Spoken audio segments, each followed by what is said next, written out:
The other day, I was listening to a podcast and heard something I had never heard before. Research shows that people replace half of their friends every 7 years. What? My mind was blown. I have always embraced the way in which I create new friendships, simultaneously, how I quickly what I call evolve out of friend circles. Throughout my life, I have navigated my way through the mix of cliques and types, having friends for this and friends from that, and it never fazed me, although I knew what I was experiencing seemed unique to me. For years, I held this belief that there is beauty in following your own evolution and being able to connect easily but move wisely. But when I faced a reality of friendship breakups a couple years ago, I lost sight of that sentiment. I felt like a failure and insufficient in my ability to hold a tight girl gang. Spiraling for longer than I am proud to admit, the breaking of these relationships held a bright light to my own wounds I didn't even realize were still present. I found in the deeper look back at all the people I evolved out of along the way, as well as the long-standing relationships I do have, and all I could see were the gaps of time that I wasn't present with them.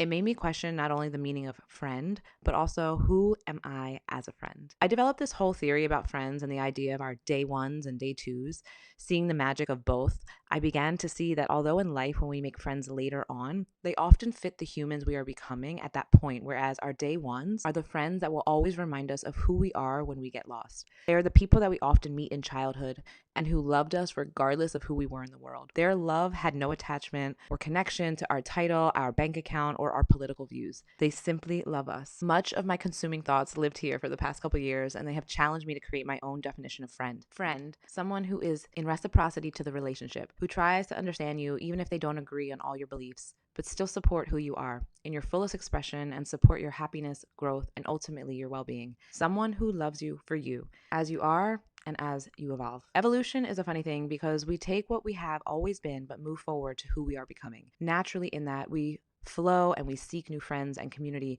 who are aligned to who we are becoming. But when there is nothing more than that evolution aspect holding these connections, these relationships don't always last because they aren't rooted in your pure essence of who you are, only to an aspect of it. I spent the last years often alone with these thoughts and found my way through, but to hear these words the other day on the podcast hit so hard. To know that there's actually data around friendships and not just feelings was loud and affirming. Knowing that although there was heartache in the fallouts, they were necessary. The layers that needed to be peeled away for my own blooming. As I move forward from here, I know I have a girl gang that I have been rocking with since 6th grade, even if our lives have pulled us in different directions. Some friendships will be brief and some will be forever, but trust that every 7 years there's an opportunity to open to new friendships and community. The loss and letting go is always an opportunity of opening. So I choose to keep growing, keep shedding, keep connecting, and trusting in the cycles of life. The falling apart is often just an indication of your own evolution.